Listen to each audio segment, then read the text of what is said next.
வணக்கம் அன்பு மக்களே. இந்த பதிவில் நாம் பார்க்கிருப்பது ரேவதி நட்சத்திரத்தின் இரண்டாவது பாதத்தில் ராகு பகவான் நுழைய இருக்கிறார். இது ஜாதகனுக்கு திருப்பு முனையா அல்லது மாய என்று பொதுவாக நாம் இதில் பார்ப்போம். சோதிடத்தில் மொத்தம் 9 கிரகங்கள் இருக்கின்றன. அவற்றில் ராகு மற்றும் கேது நிழல் கிரகங்களாக இருக்கின்றன. இவர்கள் எப்பொழுதும் ஆன்டி கிளாக் வைஸாக சுற்றக்கூடிய தன்மையில் இருக்கிறார்கள். மற்ற கிரகங்களைப் போல நம்மள் இந்த 2 கிரகங்களுக்கும் எந்த ஒரு ராசியும் உரிமையாக இருக்காது, ஆட்சி செய்யாது. இருப்பினும் இவர்கள் ஒரு ராசி அடையாளத்தை மாற்றும் போதெல்லாம் அந்த ராசியை தனதாக்கி கொண்டு செயல்படுவார்கள். இதனால் அவை பலரின் வாழ்க்கையை பாதிக்கின்றன, பலருக்கு செல்வத்தை நிரப்புகின்றன. ராசிகளை மாற்றுவது தர இந்த கிரகங்கள் யாவும் எல்லா கிரகங்களும் தங்கள் நட்சத்திரங்களையும் மாற்றுகின்றன. இந்த நட்சத்திரங்கள் மூலமாகத்தான் அவர்கள் பயணம் செய்கிறார்கள். ராகு பகவான் 30ஆம் தேதி அக்டோபர் 30ஆம் தேதி 2023 முதல் மீனத்தில் இருக்கிறார்.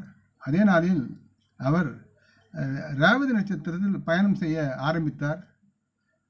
இப்போது மே 6ஆம் தேதி ராகு ரேவதி நட்சத்திரம் முதல் பாதத்தில் நுழைந்து 2வது பாதத்திற்கு 2024 ஜூலை 8ஆம் தேதி வரை அங்கிருந்து அதுக்கப்புறம் 2ஆம் பாதத்திற்கு அவர் பயணம் செய்ய ஆரம்பிப்பார். இந்த நட்சத்திரத்தில் ராகு நுழைவதால் ஏற்படும் தாக்கம் அனைத்து ராசி மக்களுக்கும் தெரியும்.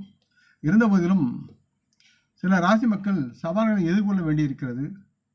ராகுவால் அவருடைய வாழ்க்கை சில நேரங்களில் உயர்வாகவும் சில நேரங்களில் தாழ்வாகவும் பாதிப்புக்கும் தாக்கத்திற்கும் உள்ளாகிறார்கள். சோதிடத்தில் ஒரு ராகு ஒரு மாயமான கிரகமாக மாய கிரகம் என்றும் அழைக்கப்படுகிறது. இந்த கிரகம் ஒரு மாயை உருவாக்கி மக்களை குழப்புகிறது மற்றும் பொருள்சார் இன்பங்களுக்கு மக்களை இணைக்கிறது. ராகுவின் தாக்கம் ஜாதகரின் பிறப்படத்திற்கு வழிவகுக்கிறது மற்றும் அது தகவல் தொழில்நுட்பத்துறையையும் அவர்களுக்கு வரமுடன் இருப்பதாக காட்டுகிறது. இக்கிரகம் ஒரு ஜாதகரை உலகில் உள்ள ஒவ்வொரு பொருள் இன்பத்தையும் அதிகமாக விரும்புவதற்கு தூண்டுகிறது. இதன் காரணமாக சாதகர் தனது வாழ்க்கையில் ஒருபோதும் எந்த ஒரு செயலிலும் ஆசையிலும் திருப்தி அடைவதில்லை. ராகு ஒரு ராசியில் இருந்து மற்றொரு ராசிக்கு பிரவேசிக்க 18 மாதங்கள் ஆகும். ராகு மகாதசையும் 18 ஆண்டுகள் நீடிக்கிறது. ரேவதி நட்சத்திரம் முதல் பாதத்தினுடைய முடிவில் இருக்கக்கூடிய ராகுவின் தன்மை தேவரின் அதிபதியான விழாவின் தாக்கத்தால் அறிவு, மகிழ்ச்சி, அதிர்ஷ்டம், புத்திசாலித்தனம் பெறக்கூடிய தன்மை இருக்கிறது. இதன் விளைவால் மனிதனுடைய வாழ்வில் பல நாள் மாற்றங்கள் நிகழ்கின்றன. ஆன்மீக நடவடிக்கைகளில் இவர்களின் ஆர்வம் அதிகரித்து இவர்களின் ஆளுமை மேலும் மேம்படும். மக்கள் பொருளாசை இன்பங்களை அனுபவிக்கும் வாய்ப்பும் கிடைக்கிறது. ரேவதி நட்சத்திரத்தின் முதல் பாதையுடைய கடைசியில் ராகு நுழையும் போது ஒரு பூர்வீக தாக்கம் ராகுவின் செல்வாக்கு அந்த ஜாதகனுடைய ஆற்றலையும் தன்னம்பிக்கையும் அதிகரிக்கிறது. இது ஜாதகனுடைய மன உறுதியை எழுப்புகிறது. ராக பகவான் ரேவதி நட்சத்திரத்தில் இருக்கும்போது ராசி மக்கள் தங்களது ஆன்மீக விஷயங்கள் அல்லது அது சார்ந்த செயல்பாடுகளில் முதலீடு செய்வதற்கும் அதில் ஈடுபட்டு தொழில் செய்து அல்லது பொது தொண்டு செய்து தங்களை மகிழ்ச்சிக்குள்ளாக்குகிறார்கள். இவர்கள் புதிய விஷயங்களை கற்றுக்கொள்ள அல்லது தெரிந்து கொள்ள ஆர்வமாக இருப்பார்கள் எப்பொழுதும். மேலும் சமூகத்தில் இவர்களுடைய மதிப்பு மரியாதையும் கூடுகிறது. இந்த நேரம் வியாபாரிகளுக்கு சாதகமானதாக இருக்கிறது. காரணம், இவர்கள் தங்கள் வணிகத்துறையில் லாபம் சம்பாதிக்க பல வாய்ப்புகளை பெறுவதற்குண்டான சூழலை ராகு பகவான் ரேவதி நட்சத்திரத்தில் இருக்கும்போது செலுத்துகிறார். எந்த ராசிக்காரனும் மன வலிமை அடைவதில் விருப்பத்துடன் இருப்பார்கள். இந்த காலகட்டத்தில் வேலையில் சில தடைகள் ஏற்பட வாய்ப்புகளும் இருக்கிறது. ஆகவே சற்று ஜாக்கிரதையாக இருக்க வேண்டிய சூழலும் இருக்கிறது எல்லா ராசி மக்களுக்கும். ராகுவின் அசுபதாக்கங்கள் என்று பார்க்கும்போது ரேவதி நட்சத்திரத்தின் முதல் பாதத்தில் ராகு நுழையும் போது எல்லா ராசி மக்களும் எச்சரிக்கையாக இருக்க வேண்டிய ராசிகள் இருக்கிறது. அதுவும் எச்சரிக்கையாக இருக்க வேண்டிய ராசிகள் என்று பார்க்கும்பொழுது மேஷம், கடகம், துலாம், மகரம் ஆகிய ராசி மக்கள் இவர்கள் தங்கள் செயல்கள் யாவற்றிலும் தேவையான முன்னெச்சரிக்கையும் கவனமான நடவடிக்கைகளும் மேற்கொள்ள வேண்டும். இவர்கள் தங்களது வாழ்க்கையில் நிறைய மாற்றங்கள் வரக்கூடும். மேலும் இவர்கள் தங்களின் வாய் வார்த்தையாக சொல்லும் வார்த்தைகளை கட்டுப்படுத்துமாறு அறிவுறுத்தப்படுகிறார்கள். வார்த்தைகளிலிருந்து வெளிப்படும் சொல்லாடலால் நீங்கள் துன்பப்படக்கூடிய சூழல் அதிகமாக இருக்கிறது. ஆகவே மேஷம், கடகம், துலாம், மகரம் ஆகிய ராசி மக்கள் பேசும்போது சற்று நிதானத்துடனும் சிந்தித்தும் செயல்பட வேண்டும், பேச வேண்டும் என்று கேட்டுக்கொள்கிறேன். உங்கள் வாழ்க்கையின் சவால்கள் மற்றும் தடைகள் அதிகரிக்கும் இந்த காலத்தில் உங்கள் வாழ்க்கையில் பொருளாதார நிதி திறமையை பராமரிக்க முயற்சிக்க வேண்டும். மேலும் உங்கள் இலக்குகள் அல்லது கனவுகள் அடைய நீங்கள் நிறைய முயற்சி செய்ய வேண்டிய சூழலும் இருக்கிறது. உங்கள் மனத்தில் உள்ள எதிர்மறையான எண்ணங்களுக்கு முக்கியத்துவம் கொடுக்காமல் இருப்பது நல்லது. எப்பொழுதும் நேர்மறையான எண்ணங்களை நினைப்பது இந்த மேற்கூறிய 4 ராசிக்காரர்களுக்கு நன்மையாக இருக்கும். அவை மேஷம், கடகம், துலாம், மகரம் ஆகிய ராசிக்காரர்கள் எப்பொழுதும் நேர்மறையான எண்ணத்துடன் செயல்பட வேண்டிய அவசியம் இருக்கிறது. காரணம், அந்த நேர்மையான எண்ணமே உங்கள் வாழ்க்கையில் முன்னேற்றமும் நேர்மையாக இருப்பதையும் உங்களுக்கு இலகுவாக்கும். அடுத்து சுப தாக்கங்கள் இருக்கும். ரேவதி நட்சத்திரம் முதல் பாதத்தின் ராகு நுழையும் போது இந்த மிதுனம், கடனம், கன்னி மற்றும் மீனம், தனுசு ராசிக்காரர்களுடைய வாழ்வில் அதிர்ஷ்டமும் நல்ல காலமும் ஏற்கனவே தொடங்கிவிட்டது. அது இன்னும் ஒரு 3 மாதங்களுக்கு உங்களுடனே வாசம் செய்ய இருக்கிறது. இதனால் குறிப்பிட்ட ராசி மக்கள் தங்கள் வாழ்க்கையில் சில உறுதியான வெற்றிகளை பெறப்போகிறார்கள்.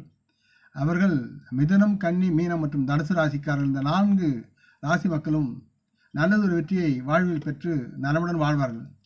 மேலும் இவர்கள் தங்கள் இலக்குகளை அடைய கடினமாக உழைக்க வேண்டும். இந்த மிதுனம், கன்னி, மீனம் மற்றும் தனுசு ராசிக்காரர்களின் மனம் எப்பொழுதும் தங்களின் ஆன்மீக மத விஷயங்களில் நாட்டம் கொண்டும் இந்த மிதுனம், கன்னி, மீனம் மற்றும் தனுசு ராசிக்காரர்கள் வாழும் சமூகத்தில் இவர்களை பாராட்டப்படுவார்கள் மற்றவர்களால், மற்றும் இவர்களின் மதிப்பும் உயரும். இந்த மிதுனம், கன்னி, மீனம் மற்றும் தனுசு ராசிக்காரர்கள் எல்லா விதமான சவால்களையும் சமாளிக்கக்கூடிய திறமை பெற்றவர்களாக வாழ்வில் இப்பொழுது ஜொலிப்பார்கள். இந்த காலகட்டத்தில் அனைத்து துறைகளிலும் இந்த மேற்கூறிய மிதுனம், கன்னி, மீனம் மற்றும் தனுசு ராசிக்காரர்கள் வெற்றி பெற்று நலமுடன் வாழ்வார்கள். அடுத்து இந்த சிம்மம், ரிஷபம், கும்பம் ராசிக்காரர்கள் தங்கள் தொழிலில் மிகவும் தீவிரமாக இருப்பார்கள். இவர்களின் நிதி நிலைமை வலுவடையும் மற்றும் புதிய வருமான ஆதாரங்களும் உயரக்கூடிய தன்மையில் இருக்கிறது. இவரின் பொருள்சார் இன்பங்களில் குறிப்பிடத்தக்க அதிகரிப்பு இருக்கும். இந்த சிம்மம், ரிஷபம், கும்பம் ராசிக்காரர்கள் தங்களின் வங்கியில் உள்ள இருப்பை நன்கு உயர்த்துவார்கள். பணம் அதிகமாக சேரும். சேமிப்பும் இவர்களால் முடியும். மற்றும் இந்த சிம்மம், ரிஷபம், கும்பம் ராசிக்காரர்கள் தங்களுக்கு என்று வீடு, மனை, சொத்து மற்றும் வாகனம் வாங்குவதற்கு உண்டான சூழலும் இருக்கிறது. இதனால் குடும்பத்தில் இக்காலத்தில் மகிழ்ச்சி குடிக்கொள்ளக்கூடிய தன்மையும் குடும்பத்துடன் மகிழ்ச்சியாக இருக்கக்கூடிய தன்மையும் உங்களுக்கு இருக்கும். ஆகவே இந்த ராசிக்காரர்கள் யாவருக்கும் நல்லதொரு நன்மை இருக்கக்கூடிய சூழல் இருக்கிறது.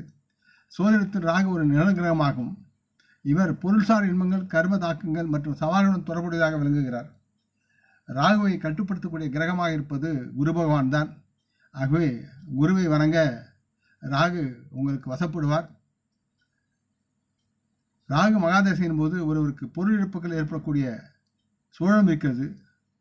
ராகுவினுடைய மகாதசை காலத்தில் நிறைய மக்களுக்கு திருமண வாய்ப்பு ஏற்பட்டு வாழ்க்கையில் ஒரு நல்ல ஒரு படிநிலையை உயரக்கூடிய தன்மை இருக்கிறது என்பதை உணர்ந்து மகிழ்ச்சி அடையலாம். ராகுவை மகிழ்ச்சியாக வைத்திருக்க ராகுவின் தோஷங்களிலிருந்து விலக சிவபெருமானை வணங்குவதும் சிவபெருமானுடைய பீஜ மந்திரத்தை உச்சரிப்பதும் நலமாக இருக்கும். அப்படி இல்லாவிட்டாலும் நமக்கு சிவபுராணத்தை படித்து பாராயணம் செய்து நலம் பெறலாம். இந்த பதிவை நீங்கள் விரும்பியிருப்பீர்கள் என்று நம்புகிறேன். அப்படி இருந்தால் நீங்கள் இதை உங்கள் நலம் விரும்புகளுடன் பகிர்ந்து கொள்ள வேண்டும் என்று கேட்டுக்கொள்கிறேன். நாம் முன்னோர்களை மனம் வந்து போற்றுவோம். இந்த பதிவை லைக் செய்து சப்ஸ்கிரைப் செய்து மற்றவருக்கும் பகிரும் அன்புகள் யாவரும் மனமுடன் நலமாக தேக திரகாத்திர ஆயுள் ஆரோக்கியத்துடன் சகலவிதமான தன தானிய ஆபரண ஐஸ்வர்யனை பெற்று சர்வ காரிய ஜெயத்துடன் வாழ்வாங்க வாழ வேண்டும் என்று இறைவன் பாதம் படுகிறேன். வணக்கம். நன்றி.